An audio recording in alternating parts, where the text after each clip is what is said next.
வணக்கம். வைஜக் from Javadupatti Pudur. Power writer அப்படிங்கிற YouTube channel மூலமாக உங்களை மீண்டும் சந்திக்க ரொம்ப மற்ற மகிழ்ச்சி. அத்தோட எங்கள் சேனல் சப்ஸ்கிரைப் பண்ணுங்க, பெல் பட்டன் தான் மறந்துடாதீங்க. அத்தோட எல்லாத்துக்கும் ஷேர் பண்ணுங்க. அதாவது பழனி முருகன் கோவில் மிக பிரபலியமான ஒரு கோவில். 6 படை வீடு, திருமுருகாற்றுப்படையில் வரக்கூடிய 6 படை வீடு கொண்ட ஒரு கோவில். முருகனுக்கு வழிபாடு நடத்தக்கூடிய ஒரு கோவில். திண்டுக்கல் மாவட்டம் ஒட்டன் சத்திரம் அருகே பழனியில் இருக்கக்கூடிய ஒரு அற்புதமான ஒரு தண்டாயுதபாணி கோவில்.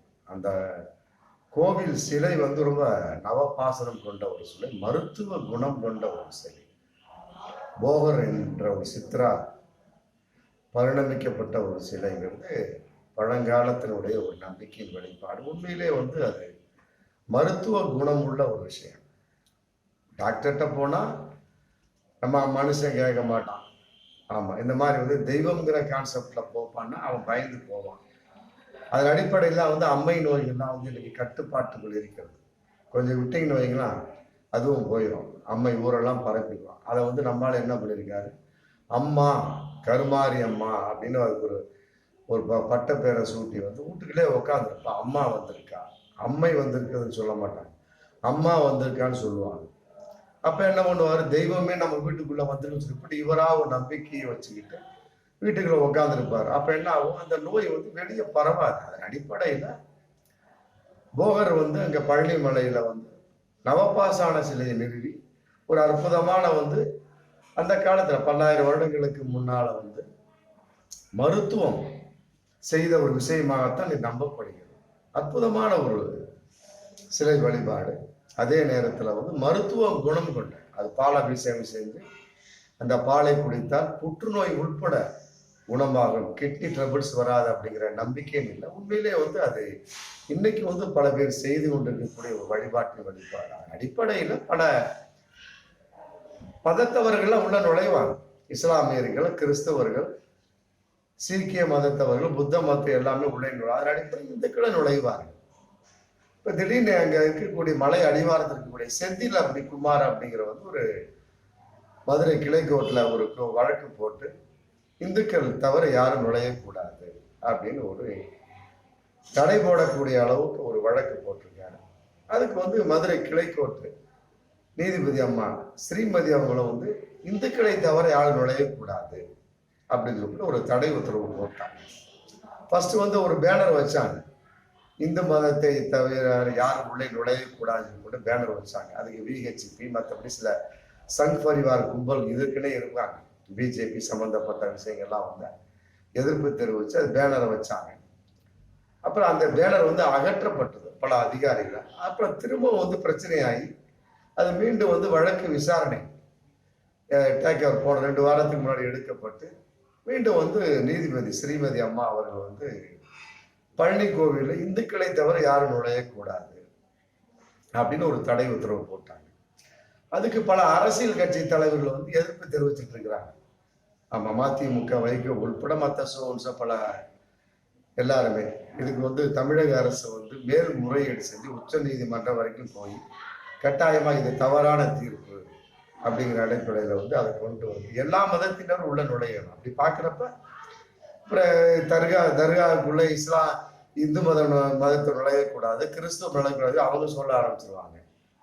அப்புறம் கிறிஸ்துவ ஆலயத்துக்குள்ள இந்துக்கள் நுழையக்கூடாது, இஸ்லாமிய நுழையக்கூடாது அவங்க சொல்ல ஆரம்பிச்சிருவாங்க. அப்ப எல்லாரும் மதத்துக்கும் சமம். இது ஜனநாயக நாடுங்க, இது ஜனநாயக நாடு, இது ஜனநாயக நாடு. யாரும் நுழையக்கூடாது அப்படிங்கிற மாதிரிலாம் ஒண்ணும் கிடையாது. 1948 போடப்பட்ட ஒரு அரசியல் சாசனத்தின் வெளிப்பாடு. அதை கொண்டாங்க சொல்லிவிட்டு செந்தில்குமாரும் ஒரு மதுரை கிளைக்கோட்டில் வழக்கு போட்டிருக்காரு. ஆனா அதை பொருட்படுத்தாமல் அரசியல் சாசனம் 25+26 அந்த பிரிவின் அடிப்படையில இன்னைக்கு எல்லோருமே எல்லா குறிப்பாக பழனி கோயிலுக்குள்ள இஸ்லாமியர்கள், கிறிஸ்துவர் எல்லாம் நுழையலாம் சொல்லி போட்டு சப்ஜெக்ட் பண்ணி போயிட்டு இருக்கு. அதற்கு இன்னைக்கு தடை உத்தரவு வாங்குறாங்க. செந்தில்குமார் அப்படிங்கிற அவர் ஒரு மதவாத சம்பந்தப்பட்ட விஷயமா தான் இருக்க முடியும். இல்லைன்னா அவர் இந்த அளவுக்கு இந்து மத கோவில்கள் இஸ்லாமியர்கள், கிறிஸ்தவர்கள், மற்ற வேற்று மதத்தை நுழையக்கூடாதுன்னா ஒரு மிகப்பெரிய ஒரு மோசமான எண்ணத்துக்கு வந்திருக்க முடியாது. ஒரு நல்ல நண்பராக இருக்கலாம் செந்தில்குமார், அவர் நல்ல மனிதராக கூட இருக்கலாம். பட் அவர் யாரு தூண்டியவர் அப்படிங்கிற பின்னால ஒரு கேள்வி இருக்கு இல்லையா? இன்னைக்கு இருக்கக்கூடிய இந்திய அளவுக்கு அப்படித்தான். இஸ்லாமியர்கள் வந்து ஒரு கறி சாப்பிட முடியல, கிறிஸ்தவர்கள் வந்து ஒரு தேவாலயத்தை கொண்டாட, மணிப்பூர்ல பாருங்க மிக கேவலமான ஒரு ஒரு விஷயம். இன்னைக்கு வந்து ஜனாதிபதி ஆட்சி கொண்டு வரலாமான்னு சொல்லிவிட்டு பாஜகவே முடிவு பண்ணக்கூடிய ஒரு சூழல். இல்ல அங்க இருக்கக்கூடிய கலவரங்களே அடக்க முடியவில்லை என்றால் உங்களுக்கு எதுக்கு ஆட்சி? பாஜகவை பார்த்து நான் கேட்கிறேன். டிஸ்மிஸ் பண்ணிட்டு போயிட வேண்டியதானா? இந்திய அளவுக்கு பிரதமர் மோடி ராஜினாமா பண்ணலாம், பாஜக வெளியே வந்துருங்க. ஆளுவதற்கு நிறைய பேர் இருக்காங்க. அதன் அடிப்படையில மணிப்பூர்ல வந்து கட்டுப்படுத்த முடியாத அளவுக்கு மிக கேவலமான சம்பவம்லாம் நடந்தது. நிர்வாணமா 2 பெண்களை வந்து கூட்டிட்டு போனாங்க. அந்த வீடியோ வந்து உலகம் முழுவதுக்கும் பரவி இந்தியாவை காரி துப்பக்கூடிய அளவுக்கு இருந்தது. அப்படிலாம் ஒரு நடந்துச்சு. அதன் அடிப்படையில வந்து இந்துக்கள் சம்பந்தப்பட்ட வகையில வந்து குறிப்பாக பழனி கோயில் சம்பந்தப்பட்ட வகையில் இந்துக்கள் மட்டும் நுழைய வேண்டும் அப்படிங்கிற ஒரு வெளிப்பாடு. அதன் அடிப்படையில் செந்தில்குமாருக்கு பின்னால ஒரு மிகப்பெரிய ஒரு சூட்சமை இருக்கும். ஆமா, அவர் யாராவது ஒருவர் தூண்டி விட்டுருப்பார். அவர் எந்த மத சம்பந்தப்பட்ட ஒரு விஷயத்திலும் தலையீடு இல்லாதவர், எந்த ஒரு மதவாத கும்பல் அடிப்படையில் ஏதோ ஒரு அடிப்படை உறுப்பினரும் இல்லாதவர் தான். ஒரு சாதாரண மனிதர் தான். எதன் அடிப்படையில் போட்டார் அப்படின்னா, இந்த 1947 அது சம்பந்தப்பட்ட ஒரு விஷயம் போயிட்டு இருக்கு. அதன் அடிப்படையில வந்து யாரும் நுழையக்கூடாது. எப்படி நீங்க அரசியல் சாசனம் 25, 26 அடிப்படை நுழைய உரைன்னு சொல்லி போட்டு அதை டேக் ஓவர் பண்ணி இன்னைக்கு வந்து வழக்கு போட்டு அதற்கு வந்து மதுரை கிளைக்கோட்டு நீதிபதி ஸ்ரீமதி அவர்கள் விசாரிச்சு அதுக்கு சம்பந்தப்பட்ட வகையில வந்து தடை உத்தரவு பிறப்பிச்சிட்டாங்க. அதன் அடிப்படையில வந்து இன்னைக்கு நீதிபதி சந்துரு அவர்கள் வந்து மிகப்பெரிய ஒரு கேள்வி கேட்டிருக்காங்க. இந்துக்களை நுழைய விடக்கூடாதுன்னு சொல்லியிருக்கிறீங்க, ரைட், ஓகே. அதாவது நீதிபதி ஸ்ரீமதி அம்மாவை பத்தி நீதிபதி சந்துரு அவர்கள் கேள்வி கேட்கிறார். நம்மளும் கேள்வி கேட்டு ஒரு வீடியோ போட்டு, ஆமா நம்மளும் ஒரு கேள்வி, இது வந்து மறு பரிசீலனைக்கு உட்பட்டது. எதன் அடிப்படையில வந்து நீதிபதி ஸ்ரீமதி அம்மா வந்து அவங்க அந்த அளவுக்கு இந்துக்கள் தவிர யாருமே நுழையக்கூடாதுன்னு சொல்லிட்டு சொன்னாங்க அப்படின்னு யாருக்குமே தெரியல அப்படின்னு சொல்லி நம்மளும் ஒரு வீடியோ போட்டோம். அந்த வீடியோவை பாருங்க. அது சம்பந்தமா ஆல்ரெடி ஏற்கனவே சொல்லப்பட்ட தீர்ப்பில் சம்பந்தப்பட்ட ஒரு 2 வீடியோ போட்டிருக்கோம். அதன் அடிப்படையில் ஏகப்பட்ட எதிர்ப்புகள் தான். அதன் அடிப்படையில் நீதிபதி சந்துரு அவர்கள் கூட இன்னைக்கு வந்து கேள்வி கேட்டிருக்காங்க. இந்துக்கள் வந்து பழனி கோவிலில் நுழையக்கூடாதுன்னு சொல்லியிருக்கிறீங்க. அப்ப இந்துக்கள்னா யாரு? இந்துக்கள் என்று எவ்வாறு வரையறுக்கப்பட்டது? வில்லியம் ஜோம்ஸ் அப்படிங்கிற ஜோன்ஸ் அப்படிங்கிறவர் வந்து ஒரு பிரச்சனையின் அடிப்படையில இஸ்லாமியர்களா, சரிங்க நீங்க இஸ்லாமிய, உங்களுக்குள்ள பிரிவுகள் இருக்கா, இல்லை விட்டுருங்க. கிறிஸ்துவர்களா, ரைட், ஓகே, நீங்க தனியா ஒற்றுமையா போயிட்டு விட்டுருங்க. அப்ப இருக்கக்கூடிய மற்ற பிற மதத்தவர்களை பார்க்கக்கூடிய சமயத்தில் நீ யாருப்பா? நான் வந்து இந்த சாதியை சேர்ந்தவன். நீ யாரு? இந்த சாதியை சேர்ந்தவன். நீங்க யாரு? இந்த சாதியை சேர்ந்த. ஆளாளுக்கு சாதி சொல்லிட்டு இருக்கிறீங்க. எல்லாருமே தனித்தனியா பிரிஞ்சிருக்கிறீங்க. நான் வந்து எளிமையா சொல்றேன். ஆமா, இதுக்கு ஏகப்பட்ட சட்ட நுணுக்கங்கள்லாம் இருக்கு. நான் எளிமையா எல்லோரும் புரிந்து கொள்ளக்கூடிய அளவுக்கு சொல்றேன். அப்ப ஆளாளுக்கு ஒரு சாதி சொல்றீங்க அப்படிங்கிற சமயத்துல ஆரிய மதம்ங்கிற கான்செப்ட் அங்க இருக்கக்கூடிய சமயத்துல எப்படிங்க ஆளாளுக்கு சாதிங்கிறப்ப இது எவ்வாறு நம்ம நிலைப்படுத்த முடியும் அப்படிங்கிற ஒரு நிலைப்பாட்டுக்கு வரக்கூடிய சமயத்துல வில்லியம் ஜோன்ஸ் அப்படிங்கிற வந்து ஒரு ஆலோசனை பண்றார். ஆலோசனை பண்ணக்கூடிய சமயத்துல அந்த ஆலோசனை கூட்டத்தில் இருந்த இஸ்லாமியர் தான் வந்து அங்க வந்து ஒரு வார்த்தை கொடுக்குறாரு. இவங்க இப்படித்தாங்க பிரிவா இருக்கக்கூடிய ஒரு சூழல். எல்லாருமே தனித்தனி பிரிவா, சாதி பிரிவா இருக்கிறாங்க. எல்லாத்துக்குமே வந்து ஜிண்டு அப்படின்னு பெயர் எடுங்க சொல்லி போட்டு ஒரு இஸ்லாமியன் வந்து எடுத்து கொடுக்குறாரு. நல்லா புரிஞ்சுக்கிட்டீங்களா? இந்து அப்படின்னு பின்னால மாறுது. ஜிண்டு அப்படிங்கிற வார்த்தை உண்மையான வார்த்தை. சிந்துவெளி நாகரிகம் கான்செப்ட் அடிப்படையில் இவர்கள்லாம் வந்து பிரிஞ்சு கிடக்கிறாங்க. அதனால வந்து இவர்களுக்கு வந்து ஜிண்டு அப்படின்னு ஒரு வார்த்தையா போடுங்க அப்படின்னு எடுத்து கொடுக்கக்கூடிய சமயத்துல வில்லியம் ஜோன்ஸ் அதுக்கு ஒப்புதல் ஏற்பட்டு, எப்பா நீங்களாம் இன்றிலிருந்து ஜிண்டுவாக அழைக்கப்படுவீர்கள் அப்படின்னு சொல்லிடுறாங்க. அது நாளடைவில் இந்துவாக மாறிவிட்டது, மருவி விட்டது. அப்படித்தான் ஒரு பேரை சொன்னோம்னா நம்மளால ஒழுங்கா சொல்ல மாட்டார். அது வேறு விதமா தன்னோட விருப்பத்துக்கு சொல்லுவார் வார்த்தையின் அடிப்படையில். அதன் அடிப்படையில் இந்துவாக மாறி போனது. அப்படித்தான் அதன் அடிப்படையில் இந்துங்கிற ஒரு விஷய வட்டத்தில் உட்படுத்தப்பட்டது. அது அப்படி நாளடைவில் அப்படியே போயிட்டு இருக்கு. இதற்கு வந்து மதவாத கும்பல் நாங்கள் ஆங்கிலேயர் பெயர்களை மாத்திட்டு இருக்காங்க பாருங்க. எங்கெல்லாம் ஆங்கிலேயர் வைத்த பேர்லாம் மாத்திட்டு இருக்காங்க, இஸ்லாமிய பேரு மாத்திட்டு இருக்காங்க. அதன் அடிப்படையில் இந்துங்கிற பேரை நீங்க மாத்துவீங்களா அப்படின்னு கூட நாங்க வீடியோ போட்டிருக்கோம். மாத்த சொல்லுது. அந்த அளவுக்கு இந்த பாஜகவுக்கு RSS கும்பலுக்கு தைரியம் இருக்கா? இன்னைக்கு நீதிபதி சந்துரு கேள்வி கேட்டிருக்காங்க, இந்துனா யாரு? இதான் இந்து. இந்துக்கள் இஸ்லாம் அல்லாதவர்கள், கிறிஸ்துவர் அல்லாதவர்கள், அவர்களுக்குள்ள எந்த பிரிவும் கிடையாது. ஒரு கை, அதுல 5 விரல்கள் அப்படிங்கிற பிரிவு, அவ்வளவுதான். ஆனா அவர்கள் வந்து சாதியின் அடிப்படையில பிரிஞ்சு கிடக்கிறாங்க. அதனால வந்து வில்லியம் ஜேம்ஸ் ஜோன்ஸ் அப்படிங்கிற வந்து ஜிண்டுன்னு பேர் வச்சு அது இந்துவா இன்னைக்கு மருவி போயிட்டு இருக்கு. அப்படிங்கிறப்ப அவங்க தானே இந்து. சரி, ரைட், இந்து அப்படிங்கிறீங்க. மற்றபடி அவர்களை வந்து நீங்க கோயில்கள் நுழைய விடுறீங்களா? ராமர் கோவில் சம்பந்தப்பட்ட விஷயத்துல மோடிக்கே பிரச்சனை. ராமர் சிலையை தொடக்கூடாது இப்படி 4 சங்கராச்சாரி வரவே இல்லை. இப்ப அதுக்கு என்ன வந்து நீதிபதி ஸ்ரீமதி அம்மா பதில் சொல்ல போறாங்க? இல்ல, நான் மறைமுகம் எல்லாம் பகிரங்கமாவே கேள்வி. ராமர் கோவில் சிலை பிரதிஷ்டை நடந்தது 2 வாரத்துக்கு முன்னால, ஜனவரி 22 ரைட். அதை கூட அண்ணாமலை ஜனவரி 12 நடந்ததுன்னு சொல்லிட்டு ஒரு கூட்டத்துல பேசினார்.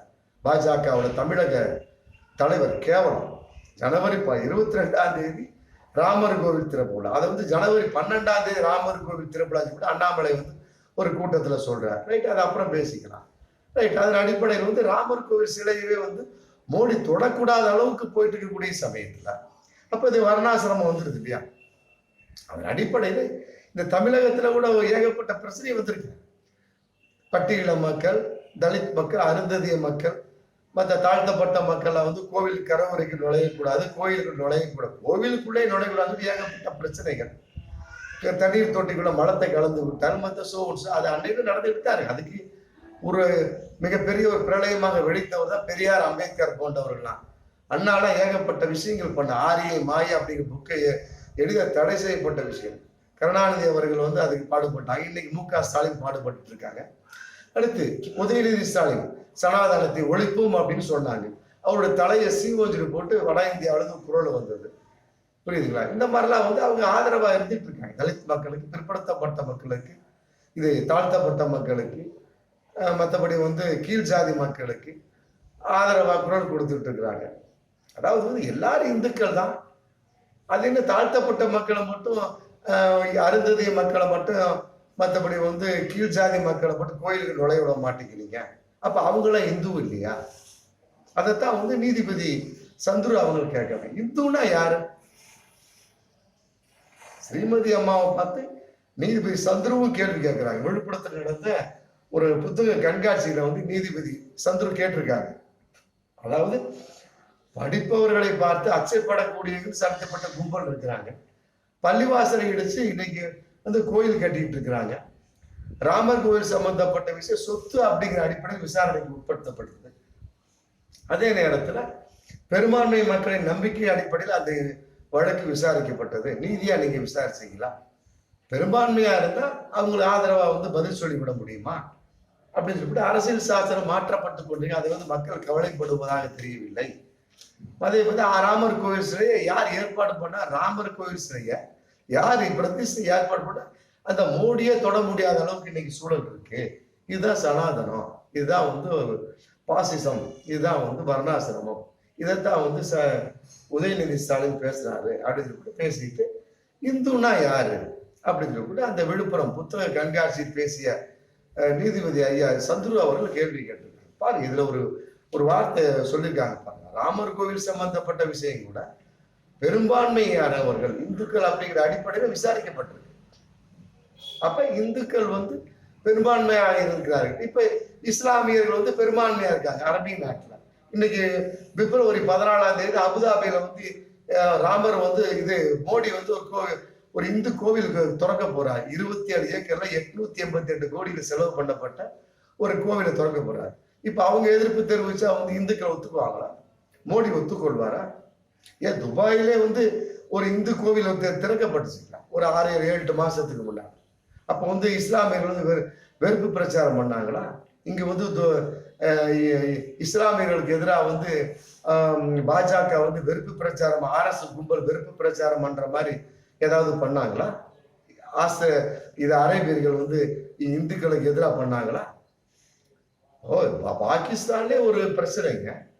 பாகிஸ்தான்ல ஒரு பிரச்சனை, ஒரு 2 வாரம் 3 வாரத்துக்கு முன்னால ஒரு பிரச்சனை. பள்ளிவாசலை இழுத்து விட்டு சீக்கிய கோயிலை கட்டுறாங்க. நல்லா புரிஞ்சுக்க, வீடியோ பார்க்குறவங்க. பாகிஸ்தான் நடந்த ஒரு சம்பவம், பள்ளிவாசலை இடித்து சீக்கிய கோயில் கட்டுறாங்க. அதற்கு வந்து எதிர்ப்பு தெரிவித்து இஸ்லாமியர்கள் வந்து இங்க எப்படி ராமர் கோவிலுக்கு எதிர்ப்பு தெரிவித்து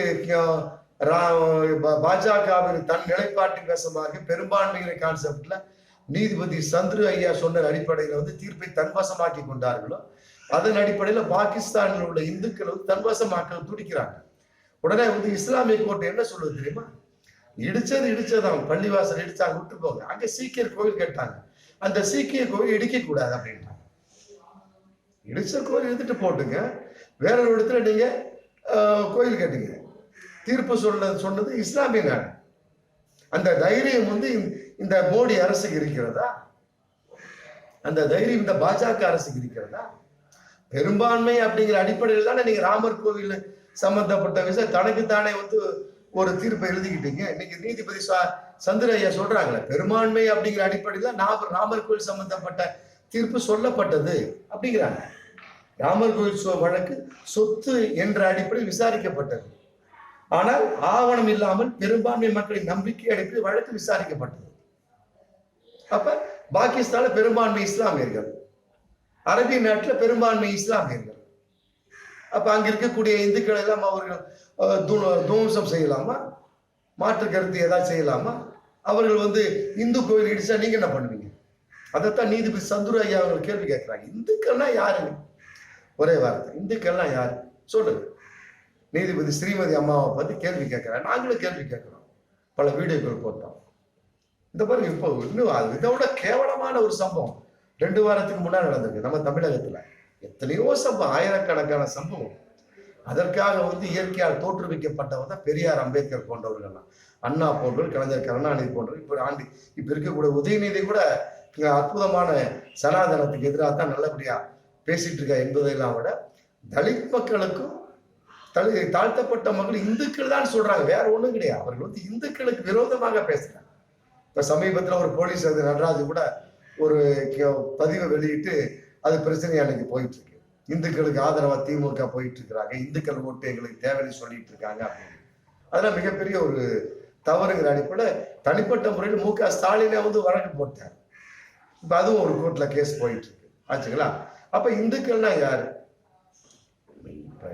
திமுக காரர்கள் மற்ற திகாரர்கள் என்ன பண்றாங்க? எல்லோரும் இந்துக்கள். ஆமா, பிற்படுத்தப்பட்ட மக்கள், உயர் ஜாதி மக்கள் இந்த கோயிலுக்குள்ள போறீங்க. அதே மாதிரி தலித் மக்களையும் மற்றபடி வந்து தாழ்த்தப்பட்ட மக்கள், அருந்ததி மக்களையும், மற்றபடி இருக்கக்கூடிய எல்லா தாழ்த்தப்பட்ட பிற பட்டியல மக்கள் உள்ள நுழைவுகளை சொல்றாங்க. வேற ஒண்ணுமே சொல்லுங்க. பாருங்க, அதை விட கேவலமான ஒரு சம்பவம் நடந்துங்க. திருவண்ணாமலை தண்டராம்பட்டு தென்முடியனூர் ஊராட்சி இதுல முத்துமாரியம்மன் கோவில், பழமையான ஒரு முத்துமாரியம்மன், அதுல வந்து சாமி தரிசனத்தை பண்ணிட்டு இருந்திருக்காங்க. பிற்படுத்தப்பட்ட பிறகு உயர் ஜாதி மக்கள் பண்ணிட்டு இருக்காங்க. அதுல வந்து என்ன பண்றாங்க, நாங்களும் சாமி தரிசனம் பண்ண பொங்கல் வச்சு வழிபட்டு சொல்லிட்டு பட்டியல மக்கள், தாழ்த்தப்பட்ட மக்கள், கீழ்த்தரமான மக்கள் சொல்றாங்க பார்த்தீங்களா. அந்த மாதிரி ஒரு மக்கள்லாம் வந்து என்ன பண்றாங்க, கலெக்டர் முருகேசன்ட்ட போன வருஷம் மனு கொடுக்குறாங்க. அவரு என்ன பண்ண பரிசீலனை பண்ணி கூற எஸ்பியும் சூப்பரண்டா போலீஸை கூப்பிட்டு, இந்து சமய அறநிலையத்துறை அமைச்சர், மற்றபடி கலெக்டர் எல்லாத்தையும் கூப்பிட்டு வந்து முத்துமாரியம்மன் கோயிலை திறந்து நீங்களும் வழிபடுங்க சொல்லிட்டு வழிபட விட்டாங்க. இந்த ஒரு வருஷமா வழிபட்டு இருக்காங்க. காலைல 2 மணி நேரம், சாயங்காலம் 2 வழிபடுங்க சொல்லிட்டு விட்டாங்க. இதுக்கு எதிர்ப்பு தெரிவிச்சு என்ன பண்றாங்க, அங்க இருக்கக்கூடிய பிற்படுத்தப்பட்ட உயர் ஜாதி மக்கள் என்ன பண்றாங்க, பட்டியல மக்கள் நுழைஞ்ச கோயிலுக்கும் நாங்க நுழைய மாட்டோம், ஏன்னா அந்த கோயில் அப்படியே இருந்து போயிட்டு, முத்துமாரியம்மன் கோயிலாக எந்த கோயிலாக நாங்கள் நுழைய மாட்டோம்னு போட்டு தனிப்பட்ட முறையில் ஒரு கோயிலை ஏற்பாடு பண்ணி, தனியார் பட்டா நிலத்துல திடீர் அம்மன் கோவில், திடீர் ஐயனார் சிலையை வச்சு இன்னைக்கு போன 2 வாரத்துக்குள்ள தைப்பூச வழிபாடு பண்ணியிருக்காங்க. 300 குடும்பங்கள் பண்ணியிருக்காங்க. அங்க வந்து பொங்கல் வழிபாடு பண்ணியிருக்காங்க. இந்த குடும்பம் என்ன பண்றது, பட்டியல் நமக்கு சென்றதால நாங்கள் வந்து செல்ல மாட்டோம் என்று தனி சிலை வழிபாடு பண்ணியிருக்காங்க. எங்க திருவண்ணாமலை தண்டராம்பட்டு தென்முடியனூர் ஊராட்சியத்துல நடந்திருக்கு. போன 2 வாரத்துக்கு முன்னாடி நடந்த சம்பவம். தைப்பூசம் பண்ணியிருக்காங்க. இது கொடுமை இல்லையா? இல்ல, பட்டியலின மக்கள், இந்த தண்டராம்பட்டு தென்முடியனூர் ஊராட்சியில் இருக்கக்கூடிய தலித் மக்கள், பிற்படுத்த தாழ்த்தப்பட்ட மக்கள், அருந்ததிய மக்கள், மற்றபடி சொல்லப்படக்கூடிய கீழ் ஜாதி சொல்லப்படுங்க அந்த மக்கள்லாம் வந்து இந்துக்கள் கிடையாதா? அதைத்தான் நீதிபதி சந்துரு கேட்கிறார். இந்துக்கள்னா யாருங்க? வில்லியம் ஜோன்ஸ் எடுத்து சொன்னாரு, இஸ்லாமியன் கிறிஸ்தவத்தோர் எல்லாத்தையும் வட்டமிட்டு சொல்லிட்டாங்க, எல்லாரும் இந்துக்கள் தான். அப்ப அதுல தலித் மக்களும் இருக்கிறான், தாழ்த்தப்பட்ட மக்களும் இருக்கிறான், பிற்படுத்தப்பட்ட மக்கள் இருக்கிறான், உயர் ஜாதி மக்கள் இருக்கு, ஆரியன் இருக்கிறான், மற்றபடி அருந்ததிய மக்கள் இருக்கிறார்கள். மற்றபடி சொல்லக்கூடிய பட்ட பயிரை சொல்றாங்க, அந்த மாதிரி மக்கள் அதை சொல்லக்கூடாது. ஆமா, அதே வந்து மிகப்பெரிய ஒரு தீண்டாமையின் வெளிப்பாட நான் கருதக்கூடிய அந்த மாதிரி மக்களா இருக்கு. அவங்களும் இந்துக்கள் தானே, அவங்களை கொடுக்குன்னா சொல்றாங்க.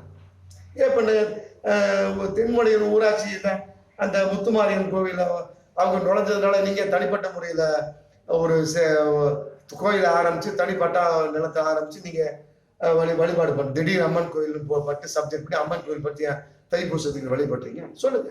பாஜகவை பார்த்து கேட்கிறேன், RSS கும்பலை பார்த்து கேட்கிறேன். அப்படி இருக்கக்கூடிய சமயத்தில் அப்ப இந்துக்கள்னா யாரு அப்படின்னு நீதிபதி சந்துரு போன்றவர்லாம் வந்து நீ ஸ்ரீமதி அம்மாவை நோக்கி கேட்கத்தானே செய்வோம். அதனால வந்து கட்டாயமாக நீதிபதி சந்துரு ஐயா அவர்கள் கேட்டிருக்காங்க, நீதிபதி அம்மா ஸ்ரீமதி ஐயா ஸ்ரீமதியை பார்த்து கேட்டிருக்கிறாங்க, இந்துக்கள்னா யாரு. அதனால வந்து கட்டாயமா வந்து இதுக்கு வந்து தமிழக அரசு மேல்முறையீடு செஞ்சு இந்துக்கள்லாம் யாரு அப்படின்னு தமிழக மக்களுக்கு அறிவிக்கணும். குறிப்பாக வந்து மதுரை கிழக்கு நீதிபதி ஸ்ரீமதி அம்மா வந்து கட்டாயமா மறுபரிசீலனை செய்து அவர்களாக தனிப்பட்ட முறையில் தனக்குத்தானே விசாரித்துக் கொண்டு ஒரு கட்டாயமாக வந்து ஒரு நீதி கொடுங்க. ஒரு அந்த நீங்க சொன்ன அந்த நீதி மறுவா அதுக்கு மாற்று ஏற்பாடா ஏதாவது இந்து மக்கள்லாம் உயரக்கூடிய அளவுக்கு ஏற்பாடு பண்ணக்கூடிய அளவுக்கு ஒரு நீதியை கொடுங்க.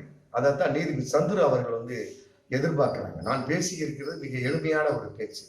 ஆமா, இதெல்லாம் வந்து வாழையடி எழுதிட்டு இருக்கக்கூடிய ஒரு தீண்டாமையின் வெளிப்பாடு. அதனால வந்து இந்துக்கள்னா யாரு சொல்லுங்க. ஆமா, இந்துக்கள்லாம் யாரு? ஆமா, இந்துக்கள்லாம் யாரு தெரிந்தவங்க கமெண்ட் பாக்ஸ்ல போடுங்க. நீதிபதி சந்துரு ஐயா அவங்க கேட்ட கேள்விக்கு உங்களுடைய பதில் என்ன? பார்த்து கொண்டிருக்கிற நம்முடைய சப்ஸ்கிரைபர் யூடியூப் உங்களுடைய பதில் என்ன? அதையும் கமெண்ட் பாக்ஸ்ல போடுங்க. ஆமா, இல்ல இந்த பிரச்சனை வந்து விட்டுவிட முடியாது. இப்படியே வந்து இந்து கோயில கொண்டு நுழையக்கூடாது அப்படின்னா அப்புறம் இஸ்லாமியன் சொல்லுவான், கிறிஸ்துவன் சொல்லுவான், சீக்கியர் சொல்லுவான். அப்ப என்ன ஆகும்? அப்ப அவன் தனி நாடுன்னு போயிட வேண்டியதான். தனி மொழி தனி மாநிலம் அப்படி ஜனநாயக நாடு அப்படிதான் அதை நோக்கிதான் பிஜேபி போயிட்டு இருக்கு. அதை உடைத்தறிய வேண்டும், தகத்தறிய வேண்டும் என்பதுதான் வந்து இருக்கக்கூடிய நன்மக்களாகிய நம்மை போன்றவருடைய ஒரு நிலைப்பாடு. ஆமா, இப்படி போயிட்டு இருந்தது அப்படின்னா அப்புறம் தென்முடியனுள் இருக்கக்கூடிய தலித் மக்கள் இந்துக்கள் கிடையாதா? அப்ப அங்க இருக்கக்கூடியவங்க தனியா திடீர் அம்மன் கோவில் ஐயனாசில வச்சு விட்ட 10 தான் இந்துக்களா? இல்ல பழனி கோவில்ல நுழையக்கூடிய மட்டும்தான் இந்துக்களா? அப்ப பழனி கோவில்ல வந்து தலித் மக்கள் நுழையக்கூடாதா? தாழ்த்தப்பட்ட நுழையக்கூடாது, அருந்ததிய மக்கள் நுழையக்கூடாதா? சொல்லுங்க. நீதிபதி ஐயா சந்துரு ஐயா கேட்ட கேள்விக்கு ஸ்ரீமதி அம்மா பதில் சொல்ல வேண்டும். ஆமா, மீண்டும் அடுத்த வீடியோ சந்திப்போம். நன்றி.